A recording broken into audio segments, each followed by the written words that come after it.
Olá, olá, olá, olá, boa noite a todos. Sejam muito bem-vindos à segunda aula do Desafio Terapeuta Definitivo. Boa noite a todos vocês. Como é que vocês estão depois da aula de ontem? A aula de ontem foi destruidora, certo? E eu tenho certeza que todo mundo aqui vai começar essa aula já com seu diploma de Harvard para assistir aqui. Se você está tendo problemas com a conexão, atualize o seu navegador. É comum que no início da live trave para algumas pessoas. Só dá F5 ou atualize a página, abra e feche o seu aplicativo que vai dar tudo certo. Que bom estar aqui com todos vocês novamente na aula 2. Que maravilha, gente. Sejam muito bem-vindos. Na aula 1, nós falamos sobre o primeiro pilar da mudança do terapeuta, né? O primeiro pilar do raciocínio clínico, certo? E hoje nós falaremos sobre o segundo pilar, ok? Perfeito? Agora é o seguinte, sejam todos muito bem-vindos a essa aula e eu espero que vocês estejam muito empolgados para o que vai acontecer aqui hoje, certo? A gente vai esperar o resto da galera chegar, mas eu tenho um pressentimento de que será uma aula muito boa. É o seguinte, primeiro eu quero relembrar vocês do propósito do desafio. O propósito do desafio é o seguinte, nesse desafio terapeuta definitivo, a gente vai mostrar para você o raciocínio clínico que a Eureka usa para tratar as 3 demandas mais comuns na clínica: ansiedade, depressão e problemas de relacionamento. Ok? E o que a gente vai fazer é que a gente vai usar cada aula para falar de um dos pilares que a gente usa para fazer o nosso raciocínio clínico. Então, que bom que você veio aqui hoje para prestigiar a nossa aula. E eu tenho certeza que se você assistir a aula até o fim, você irá sair daqui um terapeuta melhor. Então, eu quero que você responda a seguinte pergunta para mim. Começando, tá? Fez a tarefa de casa de ontem? Você fez a tarefa de casa? Na tarefa de casa de ontem, o objetivo era que você aplicasse os conceitos da aula. E, principalmente, a ideia de identificar os ciclos de evitação nos quais o seu paciente pode ter se metido. Então, comentem aí, deixem aí nos comentários como foi para vocês ontem fazer a nossa querida tarefa de casa. Contem aí para mim como que foi. Beleza? Muito bem, tem gente dizendo que fez, muita gente fez a tarefa de casa. Olha que incrível, cara, muito bom. Então é isso, gente. O propósito do desafio terapeuta definitivo é que você seja o último terapeuta da vida da pessoa, é ou não é? Então é você ter esse raciocínio clínico para tratar o paciente de uma forma que ele fique com você, que ele não saia. Que ele fique com você porque ele viu que você entendeu o caso dele, que você sabe bolar aí um plano de atendimento, um plano de ação. Beleza? Olha só, em 1 minuto a aula já vai continuar, mas antes eu quero te fazer um convite. Se essa aula grátis já tá deixando você empolgado com ser um terapeuta melhor e mudar a vida das pessoas na prática, então talvez você tenha o perfil certo para entrar na nossa formação em terapias contextuais, que é uma formação online de 10 meses com supervisão inclusa, em que você aprende a mudar a vida dos pacientes com as terapias contextuais, que são hoje as abordagens mais modernas, práticas e baseadas em evidência, como o ACT, DBT, FAP, CFT e etc. Essa é a mesma formação que todo psicólogo Eureka precisa fazer antes de atender os nossos pacientes. E com certeza a formação mais didática e aplicável no dia a dia que você já viu. E para você saber mais, é só clicar no link que está por aqui na descrição desse vídeo e marcar uma conversa sem custos com alguém da nossa equipe. E agora vamos continuar com a aula. Agora, na aula de hoje eu quero falar com você sobre o segundo pilar do raciocínio clínico, tá? E para isso a gente vai ter que recapitular o que a gente fez na última aula, tá? E a primeira coisa que a gente fez foi olhar para os casos da Aline, da Bianca e do Carlos. Vocês lembram qual que era a situação da Aline, da Bianca, do Carlos? Eu vou relembrar vocês de qual que era a situação. A Aline tinha problemas de ansiedade. Lembram que ela estava quase se formando em enfermagem Porém, o que aconteceu? O que aconteceu é que ela travou no curso, porque ela não conseguia fazer o estágio e nem conseguia entregar o seu TCC. E aí ela veio buscar a terapia porque ela sentia que a ansiedade estava a ansiedade estava travando ela, paralisando ela. Qual que era a história da Bianca, você lembra? A Bianca, aqui, é uma moça de 31 anos, né, que morava ali em Belo Horizonte, recém-casada, e que perdeu o emprego. E depois que perdeu o emprego, começou a desenvolver vários sintomas de depressão, correto? E esses sintomas de depressão, ela percebia, desconectaram ela da vida. Ela tinha o apoio do marido, que é um cara muito bacana, mas ele passava a maior parte do dia fora de casa trabalhando, e ela aí passava a maior parte do dia consumindo o celular, ela passava muito tempo, daqui a pouco, comendo, por tédio, etc. Então, a gente tem um caso clássico de ansiedade e um caso clássico de depressão. E, por fim, nós temos a história do Carlos, que é um caso clássico de problemas de relacionamento. Qual que era o problema de relacionamento do Carlos, você lembra? Vamos só recapitular. O problema de relacionamento dele era com a sua esposa, que dizia que ele não era mais carinhoso, não procurava ela, ele era um bom pai para os filhos deles, filhos ali na adolescência já, mas ele era um péssimo marido, no sentido de que eles não tinham momentos mais de casal.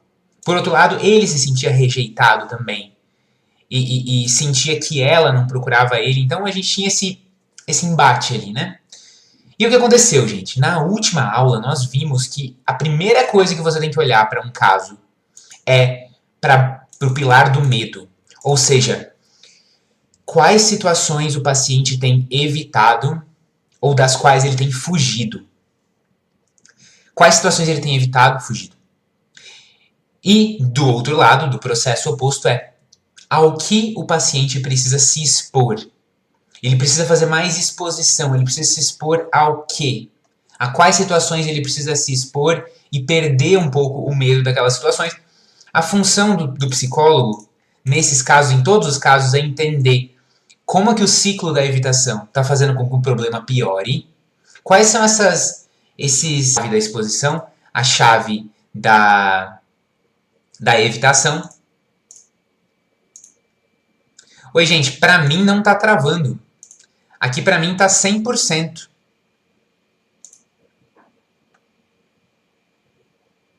E é o seguinte, tratamos desses 3 casos e no fim da aula eu revelei para vocês que nós tínhamos um problema. Qual que é o problema? O problema é, mesmo você entendendo e tendo essa chave que é a exposição e evitação para interpretar qualquer caso, então eu já dei para você uma chave que é a evitação e a exposição, ainda surge um segundo problema que é o paciente, na próxima sessão, ele pode dizer assim, será que vale a pena enfrentar essas coisas? Será que vale a pena lutar por esse casamento e tentar escrever o TCC, retomar os meus projetos pré-depressão? O que eu quero dizer com isso? O paciente pode entender o que ele tem que fazer, mas não vê propósito naquilo. E é aí que o terapeuta tem que entrar. Entrar como? O terapeuta tem que entrar percebendo que nem sempre tá tudo bem aí, pessoal. Me avisem se tiver tudo bem. Galera da equipe, comentem aí se tá tudo bem pra vocês também. Porque eventualmente tem alguém dizendo que tá travando ou não tá travando. Pra mim, tá tudo 100%. Eu não perdi nenhuma vez a qualidade da transmissão do meu lado. Mas aí você me diga, por favor, se tá tudo bem, ok? O pessoal da equipe me informem também, ok? Beleza, meus queridos. Então, já entendi que tá tudo ok e vou continuar a aula normalmente. Pronto, deu. Vamos lá. Gente, eu quero que vocês entendam um negócio muito importante sobre a terapia. Que é o seguinte. Às vezes, a terapia, ela tem um objetivo que é... o objetivo da terapia é levar a pessoa do ponto A ao ponto B. Ok? E nos últimos capítulos a gente viu que se você quer levar a pessoa do ponto A até o ponto B, você vai ter um bloqueio no meio, e esse bloqueio costuma ser o hábito de evitação da pessoa. Mas nem sempre a terapia é uma resposta para a pergunta de como ir do ponto A ao ponto B. Às vezes o paciente tem outras perguntas, e é aí que entra a aula de hoje. Nem sempre a pergunta é como eu vou do ponto A para o ponto B, mas qual é um ponto B que vale a pena? E uma pergunta ainda mais profunda é que tipo de pessoa eu quero ser entre o ponto A e o ponto B? Porque quando você tem um ponto A e um ponto B bem definidos, você só precisa estabelecer o caminho entre as duas coisas. Você recebe o paciente e ele diz, eu quero parar de ter ataques de pânico. Bom, esse é o melhor paciente, porque você tem o ponto A, que é onde ele está hoje, ele tem 10 ataques de pânico por semana, e você tem o ponto B, que é ele tendo 0 ataques de pânico por semana. E aí você precisa ir conduzindo ele do ponto A até o ponto B. Ok, agora quando eu tenho um paciente que não acha que existe um ponto B que vale a pena. Eu tenho um paciente que tem uma relação com a esposa, mas ele está na dúvida. Será que eu divorcio? Será que eu tento insistir? Será que eu fico um tempo morando longe dela, né? Agora que meus filhos estão grandes? O que eu faço? E uma terceira pergunta mais profunda é que tipo de pessoa eu quero ser entre o ponto A e o ponto B. Por exemplo, eu sei o meu ponto A, que é hoje sendo estudante, e eu sei o ponto B, que é a aprovação no vestibular. E eu sei que entre o ponto A e o ponto B existe uma série de atitudes. E eu já estou fazendo essas atitudes, mas que tipo de pessoa eu quero ser enquanto eu faço essas atitudes? Por exemplo, você pode ter um objetivo que é ganhar 100 mil reais. Então você tem o ponto A, que é você hoje que tem 100 reais na conta do banco. Sei que é a realidade de alguns aqui, né? Agora, você tem o ponto B, que é você com 100 mil reais na conta do banco. Não estou aqui dizendo que eu sou assaltante. Eu estava falando que existe um processo entre chegar do ponto A ao ponto B e que, dependendo dos meios que você emprega para ir do ponto A ao ponto B, você se torna uma pessoa diferente. Então, você pode ter um objetivo de ser pai, mas você também pode ter o objetivo de que tipo de pai você quer ser, certo? Beleza. Qual que é o resumo da ópera? Que os pacientes de vocês vão ter todas essas questões. Que tipo de pessoa ele quer ser entre o ponto A e o ponto B? O que é um ponto B que vale a pena? Como que eu vou do ponto A ao ponto B? Na aula passada, a gente lidou com 3 casos de pessoas que pareciam ter uma ideia boa de qual era o ponto A e qual era o ponto B. Eu tenho depressão e não quero mais ter. Eu estou num relacionamento com muita briga e quero ter menos briga. Eu não terminei o meu TCC e eu quero terminar.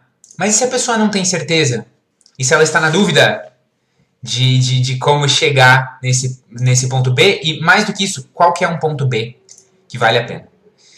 É sobre isso que a gente vai falar hoje. Nós vamos falar sobre como você pode ajudar o seu paciente a descobrir o que ele quer da vida. Uma terapia que não é baseada no que o paciente quer da vida é uma terapia que está condenada a fracassar.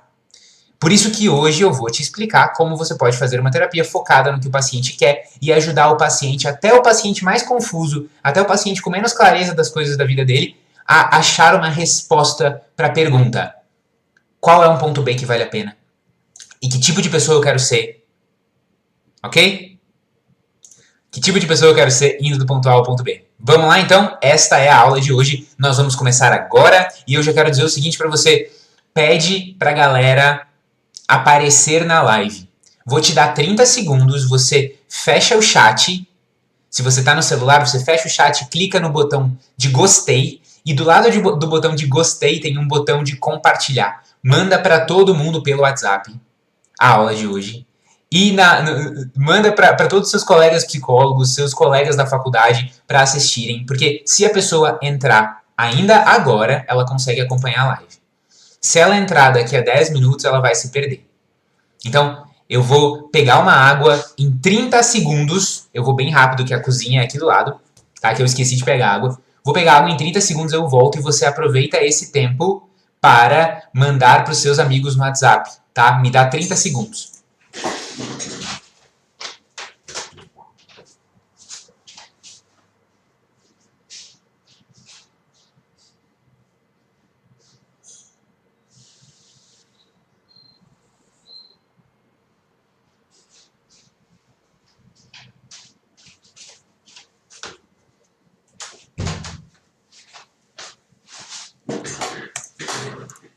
Muito bem, estou de volta aqui com a minha aguinha. E agora a gente vai fazer o seguinte. Nós vamos falar do conteúdo da aula oficialmente hoje. Que bom que você chamou a galera aí no WhatsApp para participar. Vambora? Vambora, é o seguinte. Começamos com os 4 princípios para entender o pilar da bússola. Então, esse é o segundo pilar, o pilar da bússola. O pilar da bússola é você entender, depois do pilar do medo, que o segundo elemento do seu raciocínio clínico, da sua conceitualização de caso, tem que ser para onde o paciente quer ir. Só que essa pergunta, para onde o paciente quer ir, é uma pergunta muito mais complexa do que você imagina. Vamos lá para os 4 princípios? Primeiro princípio de todos, anota aí. A experiência psicológica de propósito é impossível sem organizar a sua vida em volta de um objetivo. Lê de novo para ver se você entendeu, tá? Nós queremos que o paciente tenha uma experiência psicológica de uma vida com propósito. Só que é impossível você fazer o paciente sentir que a vida dele tem propósito se a vida dele não está organizada em volta de um objetivo. Então, isso significa que uma terapia sem objetivo também é uma terapia sem propósito, da mesma forma que uma vida sem objetivo é uma vida sem propósito. O que eu quero dizer com isso aqui? Eu quero dizer que no cotidiano da pessoa, no dia a dia, nas tarefas aí, se o dia dela não está organizado na direção de nada, ela vai sentir uma ausência completa de propósito. Quais são as pessoas? Pensa aí. Quais são os pacientes que você tem que tem mais problemas com não sentir propósito na vida? Normalmente são também os pacientes que não organizam o seu dia em torno de um objetivo. Uma das tarefas de casa mais clássicas que o terapeuta da Eureka costuma dar para o paciente é a tarefa de, no início do dia, fazer uma lista dos seus das suas 4 ou 5 missões do dia. E organizar o dia inteiro dele em volta dessas 4 ou 5 missões. Quando a pessoa está bem deprimida, essa é uma técnica ótima para se fazer. Por quê? Porque coloca naquele dia uma espécie de ponto de chegada, uma espécie de linha de chegada. E se você tem um dia sem objetivo, sem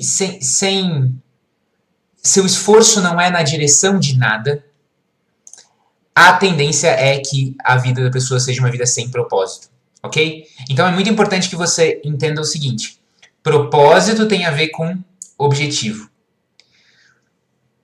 Você já deve ter percebido que isso acontece muito quando a gente vê que quando a pessoa tem um objetivo na vida, que ela consegue ver com clareza aquele objetivo, a vida dela fica com mais ânimo. Ela parece que sente que os dias valem mais a pena. Não sei se você já percebeu isso na sua própria vida, talvez. Eu, agora recentemente, tô me mudando, né? E eu tô me mudando e existe, então, um objetivo nesse processo de ir do ponto A, que era a outra casa, pro ponto B, que é essa casa. E quando eu tô no ponto A e eu quero ir pro ponto B, existe uma distância entre o ponto A e o ponto B. E a experiência psicológica de propósito, ela acontece toda vez que eu encurto essa distância. Deu para entender? Toda vez que eu me aproximo do ponto B, eu sinto que o esforço que eu fiz valeu a pena.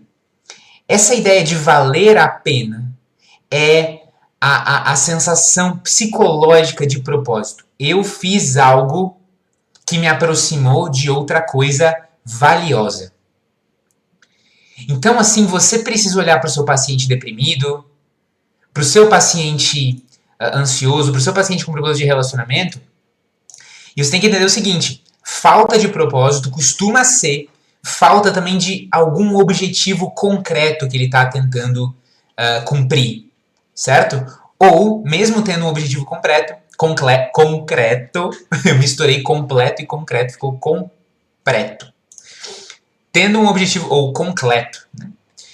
Mesmo tendo esse objetivo concreto, ele não sente que os esforços dele estão valendo a pena. Que os esforços dele não estão dando resultado. Agora, se você tem um paciente que tem um objetivo concreto e ele sente que as coisas que ele faz para chegar nesse objetivo estão funcionando, essa pessoa está sentindo a experiência psicológica de propósito, de sentido. Certo? Beleza. Primeiro ponto para você entender. Por consequência, uma terapia sem objetivos ou com objetivos confusos é uma terapia com altas chances de dar errado. A terapia ideal, galera, é aquela terapia em que a qualquer momento você, como psicólogo, sabe dizer o que vocês estão fazendo ali. O que eu estou fazendo aqui? Para que lado eu estou querendo ir? Que problema eu estou querendo resolver?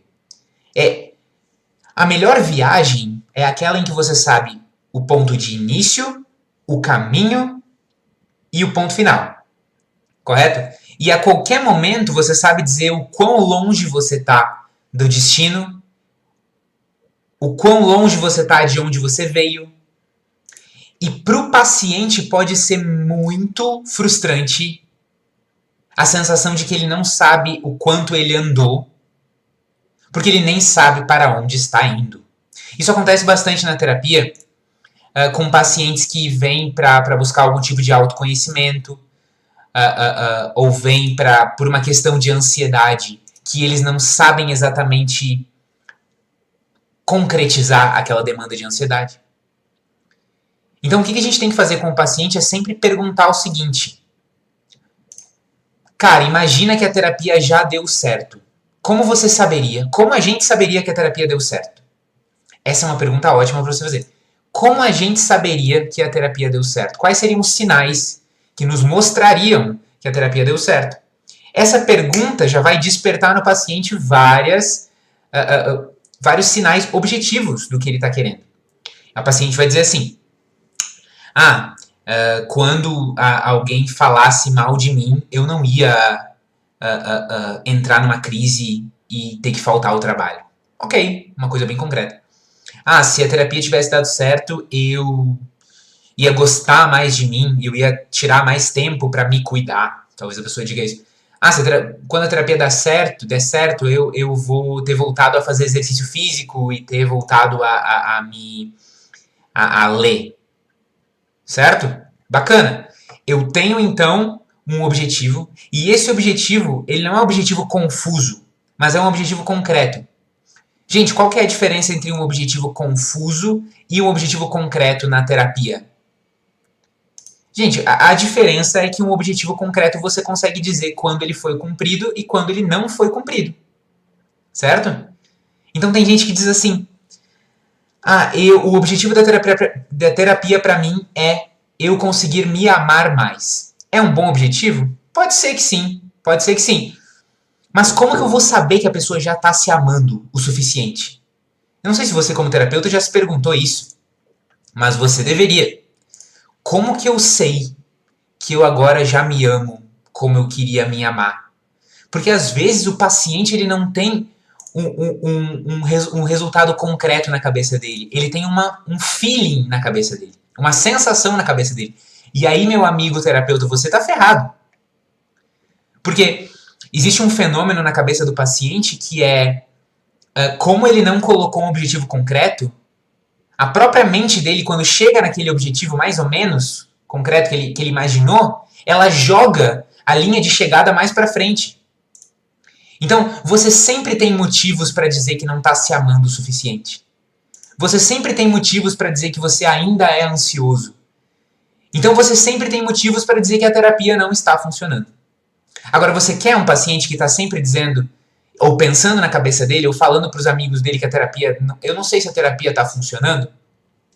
Você não quer esse paciente, né? Como que eu faço para não ter um paciente assim? Eu preciso garantir que eu e o paciente a gente tem uma noção do que é uma terapia bem-sucedida. Porque senão a sua terapia tem altas chances de dar errado. O que acontece na maioria das terapias com objetivos confusos? O que acontece é o seguinte: o paciente começa nas primeiras sessões empolgado, porque ele nunca fez terapia antes e ele gosta da sensação de estar desabafando com alguém e de estar com uma sensação de estar aprendendo coisas sobre si mesmo. Então as primeiras sessões são legais. Agora, a partir da 8ª, 10ª, 15ª sessão, ele vai começar a faltar o assunto com você. Ele vai começar a se atrasar para sessões ou desmarcar as sessões. Eventualmente ele vai falar sobre ver você menos, fazer uma sessão a cada 15 dias, ou ele vai sumir. E a gente tem aqui dados de pesquisa mostrando que os pacientes simplesmente somem. A maioria dos pacientes não avisa que está saindo da terapia, ele simplesmente para de aparecer. Legal? Então você precisa ter o que com o paciente? Você tem que conversar com ele sobre o que seria uma terapia bem-sucedida. E a qualquer momento que você estiver perdido na terapia, você volta para o objetivo. Então eu tenho uma paciente, eu mesmo tenho uma paciente que o objetivo dela é terminar de escrever a tese de doutorado e ser capaz de dizer não para as pessoas. Tá? Esses não são os 2 únicos objetivos da terapia, porque tem mais coisa que a gente conversa, claro, é natural. Agora, se eu tô perdido, se eu fico sem assunto, se aquele clima estranho começa a aparecer de que a terapia tá sem pauta, eu sempre volto, eu dou um passo atrás e penso, por que eu tô aqui? Pera, eu tô aqui porque essa paciente quer aprender a dizer não, eu tô aqui porque essa paciente quer terminar a tese de doutorado dela. Vamos lá, e eu faço uma pergunta sobre esse objetivo. Eu tô aqui para levar ela do ponto A ao ponto B. E se ela não sabe qual é o ponto B, eu tô aqui para ajudar ela a descobrir qual é o ponto B. E se ela não sabe que tipo de pessoa ela quer ser do ponto A até o ponto B, eu tô aqui para ajudar ela a descobrir. É isso. Então, eu como terapeuta não tenho medo de não tenho medo de perder o assunto, de ficar perdido na sessão. Porque eu sempre sei que eu posso voltar para os objetivos. Beleza? Agora, o objetivo ele não precisa ser uma coisa ultra mega específica. E depois a gente vai entrar nisso, porque eu vou passar para você 4 técnicas para trabalhar com valores e objetivos. Terceira coisa importantíssima, o objetivo pode ser de processo ou de resultado. Anota aí, tá? Um objetivo pode ser de processo ou de resultado. O que é um objetivo de processo? O objetivo de processo tem a ver com que tipo de pessoa eu quero ser no processo. O objetivo de resultado é eu quero chegar numa consequência, num resultado das minhas ações. Muito simples. Então, quando eu digo assim, para o meu terapeuta, eu digo, eu gostaria de ser uma pessoa mais corajosa. Eu estou falando sobre um objetivo de resultado ou de processo? Olha, eu estou falando do objetivo de processo, porque ser uma pessoa corajosa é uma qualidade do processo. Eu faço as coisas com coragem.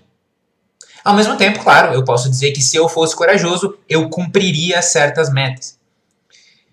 Quando a gente está falando do objetivo de processo, a gente está falando de qualidades que a pessoa quer adquirir.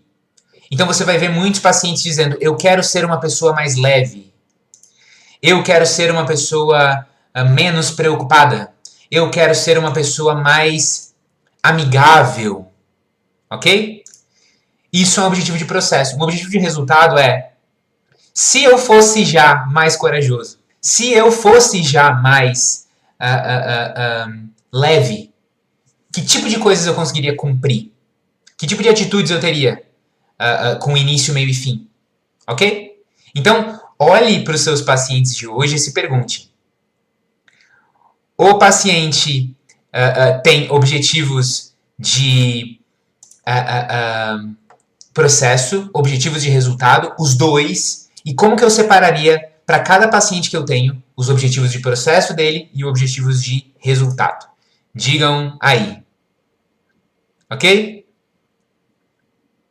Muito bem. Agora, 4º princípio. Sem querer, a gente transmite os nossos valores para os nossos pacientes quando a gente diz o que eles devem buscar. Gente, o psicólogo, ele só deve atuar levando o paciente do ponto A até o ponto B, ajudando o paciente a descobrir o que é um ponto B valioso para ele e descobrindo o que é valioso, muitas vezes, impondo os nossos próprios valores para o paciente. Mas é importante que você guarde essa informação aqui, ok? E a informação é que a psicologia é incapaz de dizer quais são os objetivos e valores melhores para alguém. Nenhuma ciência, na verdade, é capaz de dizer o que um ser humano deve valorizar, certo? A ciência, ela é um empreendimento, uma atividade descritiva. Ela descreve os fenômenos. A ciência nunca pode dizer o que é bom e o que é valioso, certo? Então tem gente que se confunde e acha que o psicólogo ele tem que dizer para a pessoa que tipo de vida ela deve viver. O psicólogo tem que dizer o que é importante, o que deveria ser importante para a pessoa. Não. É impossível você criar um experimento científico que demonstrasse que, sei lá, trabalhar com X coisa é bom para aquela pessoa. Que trabalhar com outra coisa seria ruim. É impossível você demonstrar isso cientificamente, certo? Então você pega, por exemplo, a psicologia positiva, e a psicologia positiva Oi, gente, tá tudo bem? Normalizou? Normalizou ou ainda tá travando?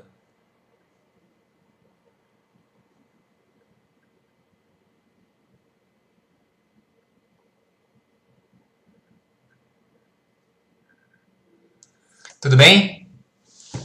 Voltei aqui. Perdão, meus queridos. Eu não sei o que está acontecendo, porque da minha parte não está travando. Não estou tendo nenhum erro do meu lado aqui, nenhuma perda de qualidade, mas enfim, né? Eu confio em vocês me falando, tá? Esse ponto 4 é só para a gente relembrar que muitas vezes, sem perceber, a gente transmite os nossos valores para o paciente. Então, cuidado, muito cuidado quando você diz qualquer frase na terapia que começa com eu acho que, 3 pontinhos. Ou quando você diz você deveria, 3 pontinhos. Ou quando você, de alguma forma, tenta sugerir para o paciente que ele escolha certos valores e outros não, tá? Quando eu falo em valores, é importante que você entenda que valores significa qualquer coisa que é valiosa, certo? Então, a psicologia não consegue dizer o que deve ser valioso para alguém. Na verdade, nenhuma ciência consegue fazer isso. Isso é o trabalho da filosofia e de outras áreas, da visão de mundo da pessoa. Mas tranquilo, vamos embora. Entendemos esses 4 princípios e eu quero passar para vocês agora 4 técnicas para trabalhar a bússola com os pacientes. Por que é o símbolo da bússola? Porque a bússola aponta para uma direção. E a bússola é legal porque em qualquer momento da jornada, você pode consultar a bússola. E a bússola te diz a cada momento e a cada instante qual que é a decisão certa. Assim também são os nossos valores, ou seja, as coisas e modos de agir que a gente considera valiosos. Certo? Agora, quando eu estou trabalhando a bússola, eu estou trabalhando os objetivos de resultado e objetivos de processo. E é importante esclarecer o que eu falei aqui, né? Que a psicologia não pode dizer quais são os valores e os objetivos do paciente. Mas, por favor, não confundam. Não é porque você não pode dizer os valores e quais devem ser os valores do paciente que você não pode dizer para ele como ele pode chegar do ponto A ao ponto B do jeito mais rápido possível. Algumas pessoas se confundem e elas acham que, não, pera, o psicólogo não pode influenciar o paciente com seus valores. Verdade, não deve. Apesar de que faz o tempo todo. Não deve. Mas, isso não significa que você tem que ficar quieto. Que só o paciente deve falar. Que você deve ter uma abordagem radical em que só o paciente fala e você faz algumas perguntas de vez em quando. Não, não, não. Se o paciente quer chegar num ponto específico, do ponto A ao ponto B, você tem que ajudar ele ao máximo. Você tem que dar ideias, você tem que bolar estratégias. Fazer perguntas criativas, como essas perguntas que eu vou trazer para você aqui. Tá ok? Beleza. E aí a pessoa pergunta assim, putz, Henrique, mas e aí quando o paciente me pergunta a minha opinião? O paciente pergunta assim, o que você acha sobre isso? O que eu respondo? O que eu acho sobre isso? Você responde a verdade, entendeu? Só que você responde a verdade dentro do papel de terapeuta. Você vai dizer assim, olha, a terapia é sobre descobrir o que você acha valioso, certo? E dentro do que você acha valioso, a gente descobriu o que é a melhor decisão. Então, eu posso dizer o que eu acho, mas considerando os valores do paciente. Então, pode ser, por exemplo, que eu ache que a ideia do paciente de ir para o exterior é uma ideia que eu nunca faria, eu quero continuar no Brasil. Mas ele quer ir para o exterior. E ele me pergunta assim, o que você acha sobre ir para o exterior de navio ou ir de avião? O que eu vou dizer? Eu não acho que ele deveria ir para o exterior, mas eu vou dizer, bom, dentro do conjunto de valores dele, me parece que ir de avião, considerando o que ele acha importante, o que ele valoriza, é melhor ir de avião, pela questão da segurança, etc, etc. Agora, eu estou dando uma resposta baseada nos valores do paciente, certo? Então, você tem que cuidar muito quando o paciente pergunta o que você acha, tá? Tem que cuidar. Você vai criando intimidade com o paciente e você cai na tentação de falar o que você realmente acha, entendeu? Agora, o que você está fazendo? Você está impondo seus valores para o paciente ali e você pode achar que isso não tem consequências, que isso é uma coisa inocente. Mas as coisas têm consequências e elas aparecem. Seja que isso vai criar uma relação de dependência na terapia, seja alguma coisa pior aí que você vai ver depois, tá? Vamos lá para as 4 técnicas para trabalhar a bússola com os pacientes, para ajudar os pacientes a descobrir o que é valioso para eles. Técnica número 1, a viagem ao futuro.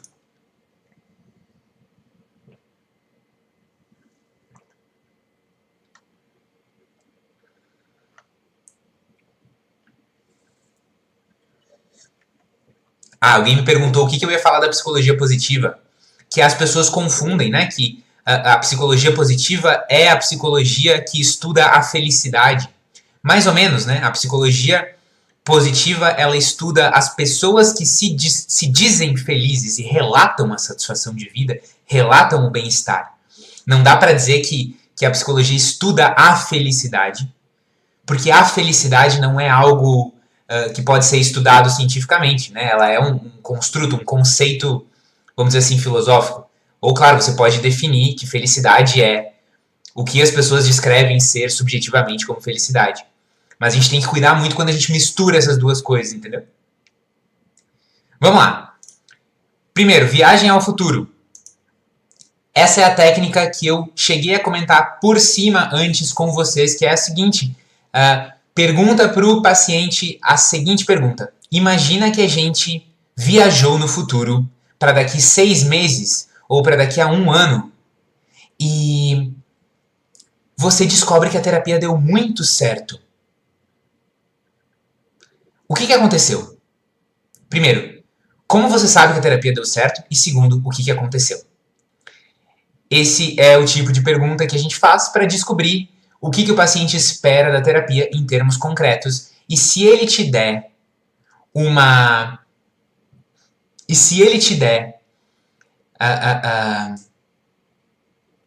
uma resposta abstrata, você pode pressionar um pouquinho e pedir uma resposta mais concreta. Ok?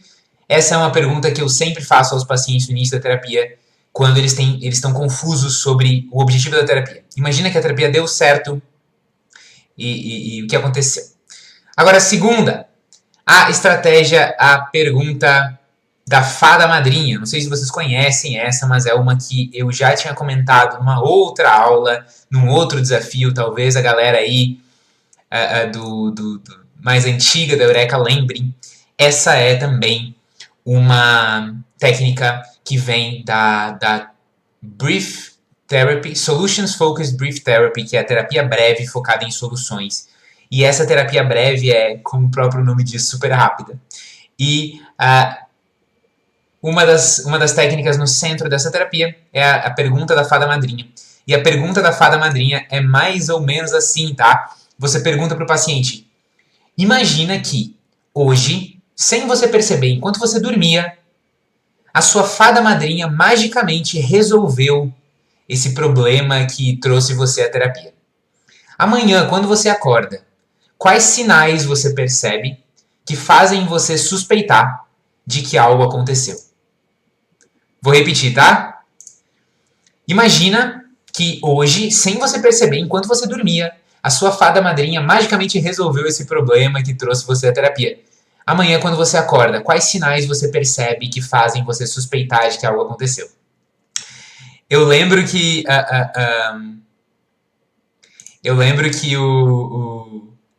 a primeira vez que eu fiz essa pergunta para alguém foi para a mãe de um adolescente problemático, assim, que tinha problemas de ansiedade, de indisciplina.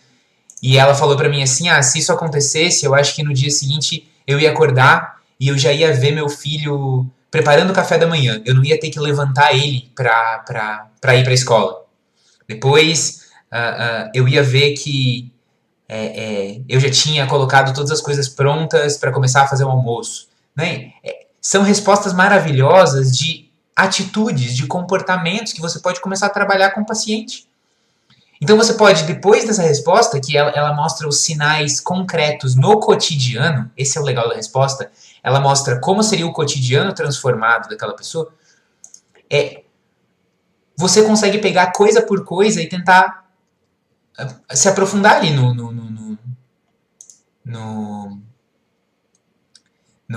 em como implementar esse comportamento, né? Então essa é uma pergunta que eu amo fazer também para os pacientes. E agora vamos para a terceira, que é o discurso ao falecido. Agora nós estamos descobrindo os objetivos de processo do paciente. E funciona mais ou menos assim, tá? Imagine que após a sua morte, daqui muitos anos, algumas pessoas decidem escrever sobre você, contando sobre quem você foi. A pergunta é: o que você gostaria que elas escrevessem? Imagine que após a sua morte, daqui a muitos anos, algumas pessoas decidem escrever sobre você, contando sobre quem você foi. O que você gostaria que elas escrevessem? Essa pergunta tende a fazer as pessoas falarem sobre que tipo de pessoas elas querem ser. Porque quando você pensa na sua morte, normalmente você não pensa no que você vai deixar para os outros em termos materiais, ou em número de apartamentos, ou de grana, mas você pensa em como as pessoas vão lembrar de você, correto? E você não quer que as pessoas lembrem de você como: ele era o cara que tinha piscina em casa, né? Ou ele era o cara que ficava falando que ele se graduou em Harvard, né? Não é mesmo? Então, assim, as pessoas tendem a responder com qualidades que elas acham admiráveis. E a terapia, especialmente quando não existe nenhum objetivo muito grande que tenha um início, meio e fim, uma ótima função para a terapia é adquirir essas qualidades. Sacou? Como assim qualidades? Eu gostaria que quando eu morresse as pessoas falassem: nossa, o Henrique foi um pai muito presente, o Henrique era um cara muito compreensivo, o Henrique era muito paciente, não se irritava com nada, o Henrique era um cara muito disposto a ajudar as pessoas, ele era um cara que se preocupava de verdade com a pessoa estar bem ou não estar bem. Não é isso que você quer que digam sobre você quando você morrer? Eu gostaria que falassem essas coisas de mim, né? Ou que eu deixasse essa impressão nas pessoas. O ponto é, a maioria dos pacientes não pensa muito sobre a morte, mas a gente está, sei lá, próximo da morte. Mesmo as pessoas que não pensam estão tão próximas quanto as que pensam, né? E tem uma frase que eu gosto muito que é assim: a pessoa que morreu há 2 semanas pensava tanto sobre a morte quanto você pensa hoje, 2 semanas depois, né? Então, a gente pode usar essa pergunta como paciente para descobrir o que ele admira e que tipo de qualidades ele quer que a terapia desenvolva. E aí o que a gente faz? Quando ele diz uma qualidade para nós, por exemplo, eu gostaria de ser mais paciente. O que você faz, terapeuta? Você descobre como transformar esse objetivo em algo concreto. Você pergunta: se você já fosse mais paciente, como seriam as suas atitudes? Como você agiria diferente na vida? Boa pergunta. Se eu já fosse paciente, eu não gritaria com os meus filhos quando eles fazem bagunça. Eu falaria num tom de voz normal com meu marido quando a gente está discutindo. Beleza, você já pegou uma qualidade, um objetivo de processo e transformou em algo diário para ser vivido no cotidiano. Bom? Gostaram? É isso aí. Agora, técnica número 4, a lista de heróis. Essa aqui também serve para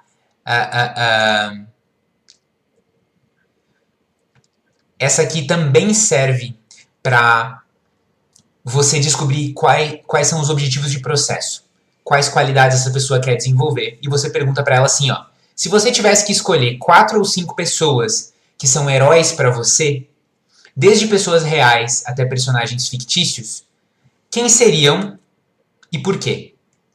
Quais qualidades você admira nelas? Essa eu acho que é uma tarefa bacana até para você como terapeuta fazer. Se você tivesse que escolher 4 ou 5 pessoas que são heróis para você, desde pessoas reais até personagens de ficção, quem seriam e por quê? E quais qualidades você admira nessas pessoas?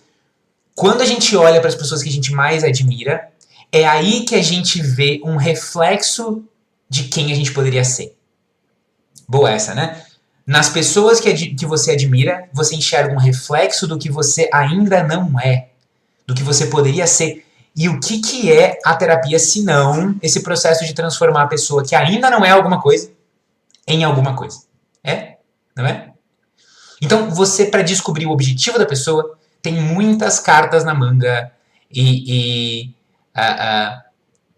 essas cartas na manga são essas 4 técnicas aqui que eu expliquei por cima. E é claro que na formação a gente tem um módulo inteiro sobre ACT, que é a terapia de aceitação e compromisso, que tem todo um trabalho com valores, de descoberta de valores, entendimento de como transformar os valores em atitude.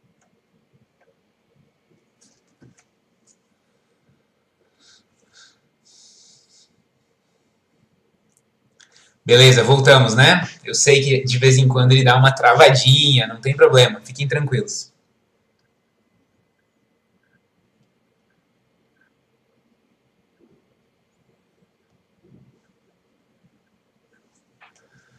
Oi, gente, estão me ouvindo bem, né? Tranquilo, tranquilo, tranquilo. Vamos começar pelo caso da Aline, então. Como você usaria as técnicas de hoje na Aline? Bom, eu acho que o principal com a Aline que sofre de ansiedade é que você entenda, certo? Qual é a importância do TCC e do estágio para a vida dela, certo? E tem até uma técnica aqui que a gente não passou, que eu acho maravilhosa, que é a técnica do céu e do inferno, que é a ideia de você imaginar a sua vida se você fosse uma pessoa, a melhor pessoa que você poderia ser, e como a sua vida ia se desenrolar, e como a sua vida se desenrolaria se você fosse a pior pessoa que você poderia ser. Então, imaginar o céu e o inferno. Né? No caso da Aline, eu usaria uma pergunta assim, e também, com certeza, usaria a pergunta dos heróis, para entender como é que a gente pode tirar a motivação a partir da Aline, entendendo quem ela admira. Com certeza usaria essa pergunta, tá? Agora, no caso da Bianca, a gente está falando de uma pessoa com depressão, né? E aí, no caso da pessoa com depressão, a gente tem que entender que a motivação da pessoa está baixa. Mas a gente não pode reforçar na cabeça da pessoa deprimida que ela precisa esperar a motivação chegar. Então anote aí, porque isso é muito importante sobre casos de depressão. Você não deve fazer com que a pessoa deprimida acredite que a depressão é uma questão de esperar o ânimo voltar e aí fazer as coisas. Não, ela precisa aprender a fazer as coisas mesmo desanimadas. O que ajuda com isso? O que ajuda com isso é você precisa fazer para ela perguntas que mostrem dentro do que ela quer, da bússola que ela quer.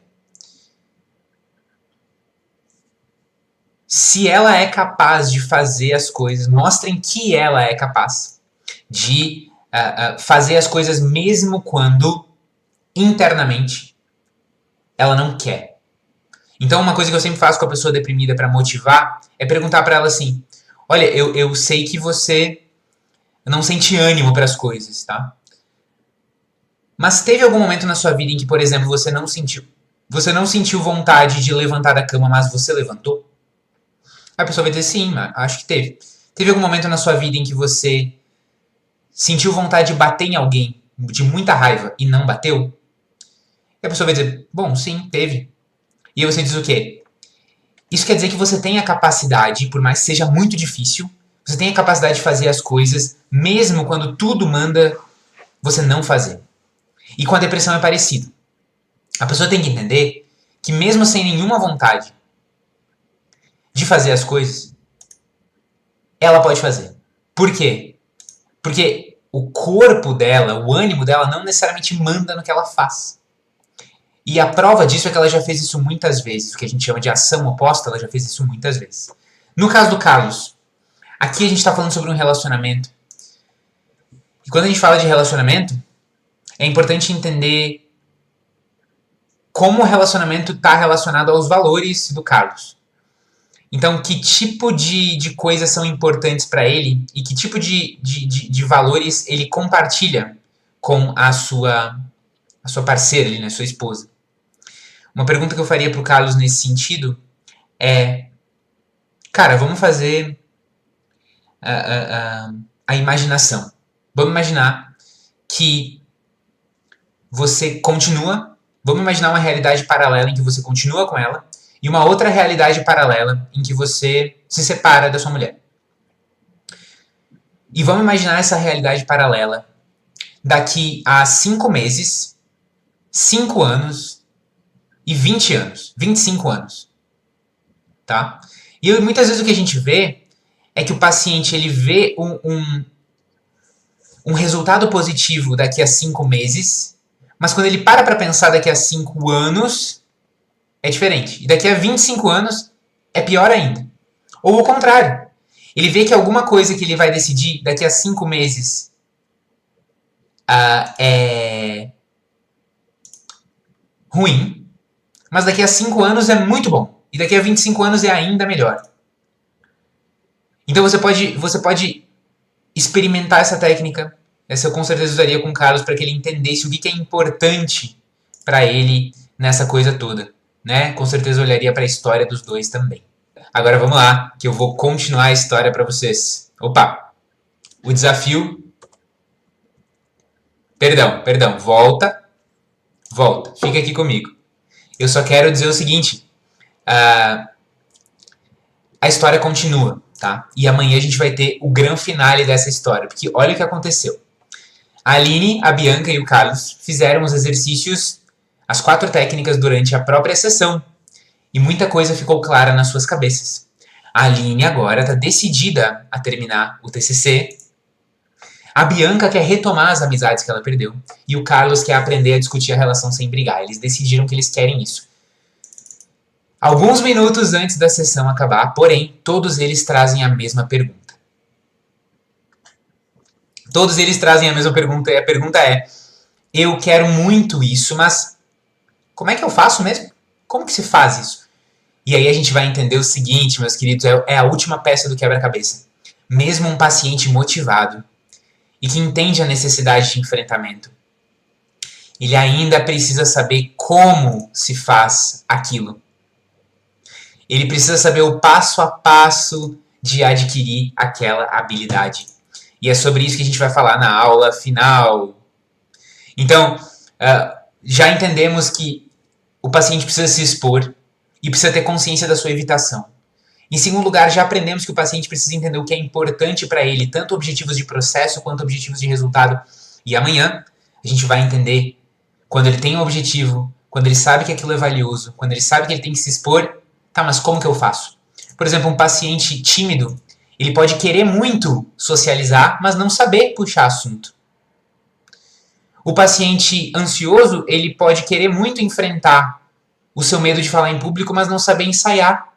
Ou ele não sabe nem fazer uma respiração diafragmática. Então, se você estava buscando no desafio técnicas práticas para ensinar para o seu paciente, amanhã vai ser uma chuva de técnicas práticas para você ensinar ao seu paciente o passo a passo das coisas. Muito bem. E a tarefa de casa, finalmente, é esta aqui. Faça alguma das 4 técnicas da bússola com um paciente ou um amigo seu. Pega um colega da psicologia, um colega terapeuta, um colega estudante e chama ele para fazer uma dessas técnicas. Façam essas 4 perguntas entre vocês. E aí, como bônus, faça uma das 4 técnicas consigo mesmo, tá?